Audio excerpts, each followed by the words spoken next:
กินน้ำแบบธรรมศาสตร์ทุกคน ตามลำธาร นี่เห็นปะใครจะเป็นเคยทางนี้ก็ต้องเบิ่งเงาทุกคนเลยทุกคนใน FC คนใดอยากมาเที่ยวก็มาเที่ยวได้บ่สาวตาเบลไทยเนาะคนไทยคนลาวก็มาเที่ยวได้นี่ตักน้ำถือยังแน่ตักน้ำนะกระตุกเขาเบิ่งเด้โอ้มีมักน้ำเต่าใช่เนาะโอ้กระตุกสามหน่วยทุกคนแล้วก็มันน้ำเต่านี่ทุกคนมาเบิ่งมันน้ำเต่าน้องไปยังคือว่าเจาะอยู่นี่อ๋อคันเฮาบ่เจาะตัวนี้ก็น้ำมันบ่ออกเนาะมันแตกต่างได้ทุกคนจากชนเผ่าอาณาบวงก็คือทางเผ่ามังกรเผ่าตะโอยมันคือต่างทุกคนเขาเจ้าจะเจาะอยู่พี่ได้ เจาะยัง นี่เขาเจาะทางบ้านเฮาแล้วเขาบ่เจาะได้นี่ เป็นอะไรอันนี้เวลากินน้ำมันจะไหลลงง่าย เนาะ เมียนถ้าหากบ่เจาะนี่มันจะมีหัวไป เอ้าตรงนี้บ่มีพาบ่บ่มี มันมีใจข้างใน มันบ่เหี่ยวอะไร ไปทุกคนไปเบิ่งบอลน้องๆเพิ่นเอาน้ำกินทุกคนบอกว่าบ่ใส่บ่ได้ นี่ทุกคนก็คือหมู่บ้านของซาเบลทุกคนน้องว่า4หลังคาคือซีเมนต์ละ1 2 3ทุกคนแล้วก็4ทางเฮือนซาเบลแน่ผู้ได้น่ะผู้บ่าวบ่ บีบแก่น่ะผู้บ่าวบ่แม่นกูมังมีหลายเลยกูมาขนุนน่ะอยู่นี่ก็แม่นแล้วทุกคนเลยสำสกินละกัน ไปทุกคน ทำมันสุก ไปเบิ่งบอลน้องเบลเอาน้ำกินหมู่บ้านนี้มี4 มาเบิ่งทุกคน เพื่อน ทางใดน้องสิไป ตรงนอก ทางนี้บ่แม่นบ่ทางนี้โอ้ เคยไปแล้วจังหู บ่แม่นดีเลยบ่เคยไป น้ำได้ล่ะอาบที่ไสอยู่หันเลย อยู่หั่นเลยก็คือนี่ยังบ่มีน้ำบาดาลนั่นเนาะ ป้าอันนี้จะเป็นขอกอานางัวแล้วทุกคนเลยเห็นบ่ขอกงัวหรือว่าขอกแบจักอีหยังเลยทุกคนเลย จับมือน้อง บรรยากาศม่วนในหมู่บ้านซาเบล นี่ อ๋ออันนี้เนาะเส้นทางเนาะเฉพาะเราเห็นดำอันนั้นพกอยู่น้องกัดใส่สุดขาวได้ไปตักน้ำเนาะ มื่อนี้น้องมาแบบสุดขาวทุกคนเอากระบอกใหญ่ๆแท้ อันนี้สายไผ่มาที่ใช่ละนี่นะไปได้นี่นะมันคือหกไปแล้วล่ะเดี๋ยวยิงบอลสาวลาวเอาน้ำกินเลยทุกคนเลย คือสิไก่แล้วทุกคนเลยไก่บอสเบลอ๋อ แต่ก็ให้เบาวงเลยหาไปยังไง เดี๋ยวสิหัดซอยนอนทุกคนเลยเพราะว่าที่ให้บอสใส่ไทย เพราะว่ายังไงกับเบาใส่ตลอด ให้บอสใส่นะหับนะ อ่าน น้องกะสิไปหอดน้ำเลยทุกคนเลยบ่ได้ญาติหมดไปผู้เดียวเจ้าบ่เอา เอาทุกคนอันนี้กระทางลงเอาน้ ปลาทุกคนเลย ำธรรมชาติดีๆ รถจักรนี่ไปบ่ได้เนาะมีแต่ยางนี่แหละทุกคนเลย โอ้มีรถก็เอาไปบ่ได้ทุกคนเลย มีแต่รถสมัยโบราณแล้วไปได้ มาดูต้องมัน โอ้ทุกคนจุดนี้ได้น้ำที่น้องไปตักนะแต่ว่ามันก็สบายได้มีแต่ซีหลังคาอยู่แถวนี้นะโอ้ก็ใส่ได้เนาะ ได้ความว่านี่นะ สัมพอแล้วเขาอันนั้นใส่ อ๋อมันบ่ขึ้นนะเอาบ่ขึ้นแล้วคือฝ่ายนี่มันเลย บุขึ้นปะ เราใส่ได้จุ่มนะแต่ว่าได้มันบ่ถึงนี่บอลเอาน้ำกินของน้องเบลหมดหมู่บ้านเอาน้ำนี่กิน เบิดซีหลังคาเนาะ น้ำนี่มันบ่แห้งบ่ล่ะยำแรงนะอ๋อก็คือถ้าน้ำนี่แห้งนี่บ่มีน้ำกิน บุมีเนาะมันก็บ่ค่อยสะอาดปานใดเนาะบ่ใส่เนาะ แต่ว่าน้ำกับอย่างที่ทุกคนเห็นนั่นแหละใบตองใบยางเพราะว่าเขาบ่ได้ทำความสะอาดบ่ได้ขวัดบ่ได้อันนั้นนะบ่ได้อนามัย ก็คือเอาแบบธรรมศาสตร์กินแบบธรรมศาสตร์เลยเนาะตามวิถีชีวิตแถวชนบทกับแบบสีได้ทุกคนส่วนใหญ่จะกินน้ำธรรมศาสตร์ เวลาเฮาตักมานี่เฮาไปต้มหรือบ่ไปต้มกิน บ่ เลย ต้ม อ๋อเอา ถ้าหาก FC อยากเป็นเคยเขตนี้ก็ต้องคิดให้ดีนะ การกินยูกับเจ้ากับบ่ค่อยแบบอ่านน้ำใหม่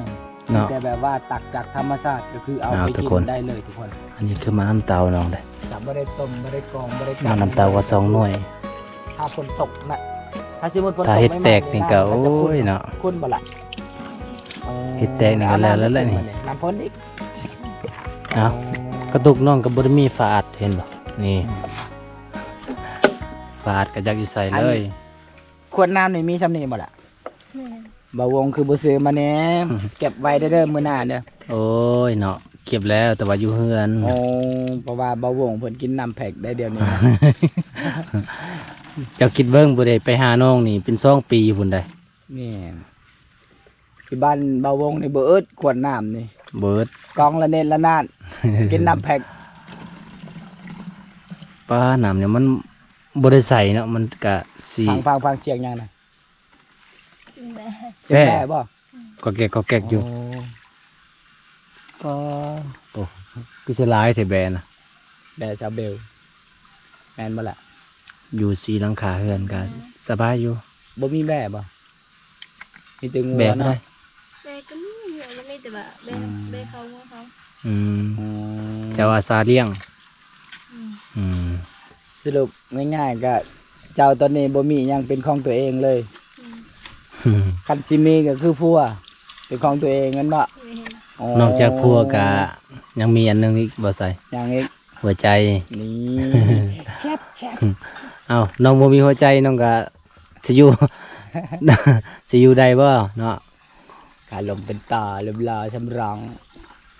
เบ้อทุกคนพุ่นแบพี่น้องเอ้ย สร้างป้า บาเบบ่แม่นบาเบพี่น้อง โอ้ยทุกคนเลยตายแล้ว กล้อง เว้ากับผิดตลอดทุกคนน่ะ อ่ะทุกคน แบกกินน้ำพี่น้องเว้ย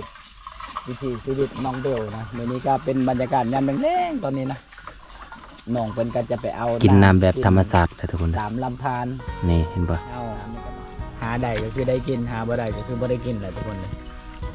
ดีชีวิตสาวลาวเพราะว่าบ่ใส่นี่กับน้ำเท้าลงเลยเนาะยังคือ แล้วเนาะเนาะยังอีกหน่วยหนึงหน่วยที่2ก็คือกระตุกซ้ำนี่นะเบิดมือนะได้อยู่บ่กุ้มบ่ บ่เบิดดอกกิน2คนเนาะ บ่หมดบ่ป้า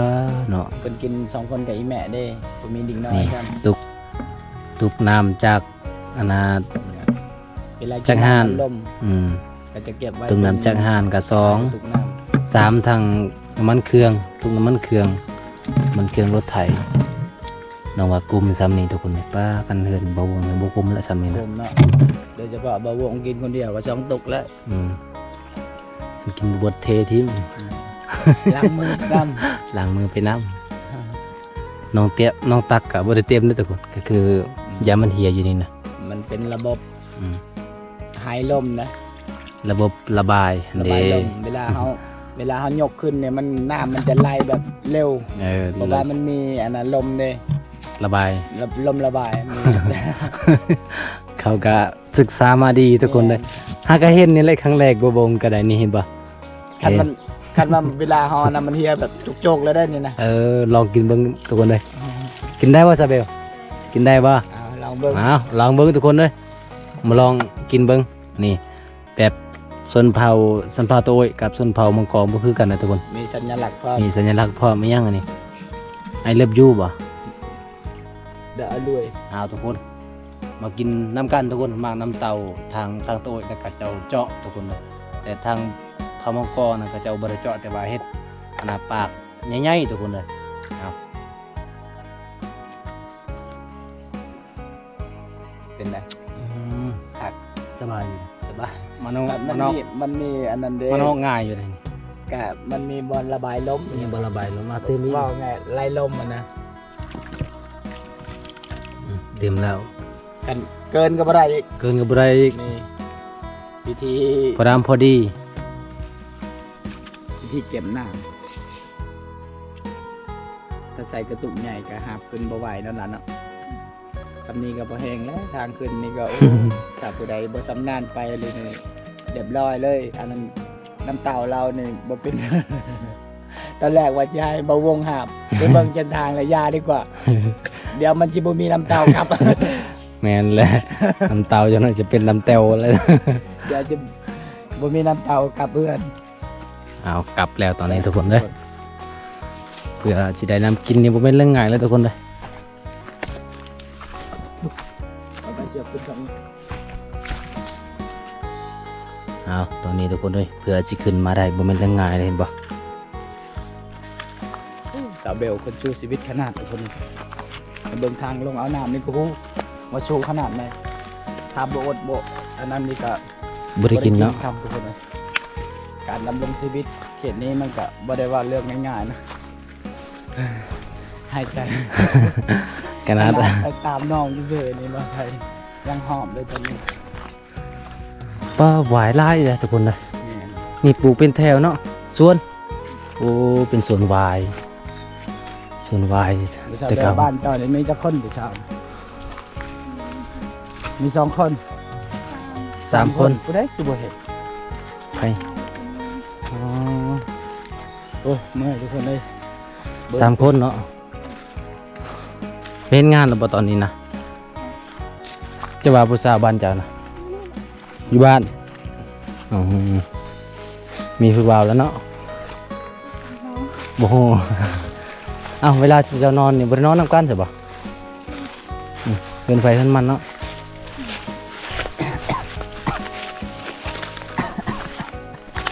โอ้โหตายแล้วถึงงานแล้วนี่กินออกกินไอ มาตั้งนี้เชียวมันแจงจับไปกันทางเลย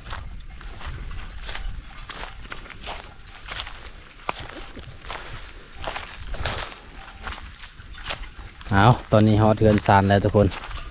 ฮอดบ้านน้องแล้ว เพื่อจะได้น้ำกินนี่บ่แม่นเรื่องง่ายเลยเด้อทุกคนเลยผู้ใดอยากเป็นเคยทางนี้ก็ต้อง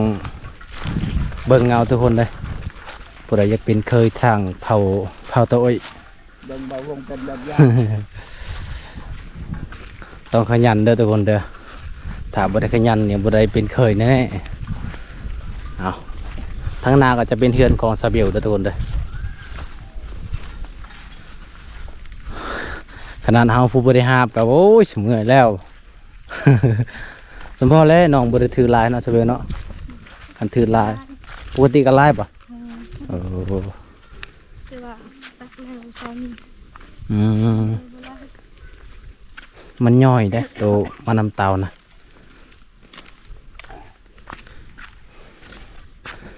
ส่วนแต่เก่านะครับเป็นส่วนยังโบงได้ทุกคนเลยก็คือบางใหญ่เลยได้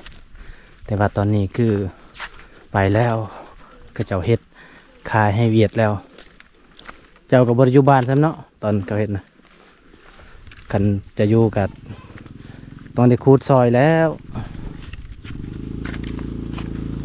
เอาสิฮอดเทือนสานแล้วทุกคนเลยไม่ยังเอาไปล่มบ่นี่ บนนี้นะล่มบ่พัดนะเอาไปหมดเลยเนาะแต่เก่าในงามแล้วทุกคนอยู่นี่นะจะเป็นหืนครัวได้แต่ว่าตอนนี้ก็ไปหมดแล้วเพราะว่าน้องมีหืนครัวแล้ว เป็นทางตัวนั้นแหละเป็นทางตัวนั้น เป็นทางนั้น ไอ้เหี้ย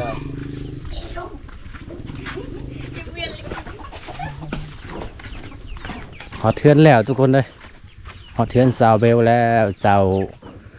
วสวรรค์ได้จะหน่อยเป็น6จะหน่อยน้องก็เป็นสาวสวรรค์ได้ตอนนี้น้องเป็นสาวโตย นี่หอนเดือนน้ำทานแล้วก็จะได้น้ำกินทุกคนเอ้ยการดำรงชีวิตเอาไปตัก เอาทุกคนตอนนี้ก็คือน้องตักน้ำมาเรียบร้อยแล้วทุกคนเลยคืออีเมเพิ่นอันน่ะแกงหน้ำไม้พี่น้องแกงหน้ำมันก็คือแกงแบบตามธรรมชาติได้ แกงแบบธรรมชาติเลยบ่ได้มีหยังหลากหลายที่จะมาปรุงแต่งก็คือแกงหน่อไม้ใส่เกลือเป็นนัวก็เรียบร้อยไปใกล้รถมันเป็นอะไรมาแต่ตักน้ำเมื่อยบ่บ่ได้เมื่อยเป็นวิถีชีวิตน้องทุกคนก็คือสิบ่เมื่อยเนาะเคยเฮ็ดแล้วเนาะเคยเฮ็ดเวียกแล้วเคยเฮ็ดอยู่บ่เวียกหนักกว่านี้เคยอยู่บ่เคยเนาะ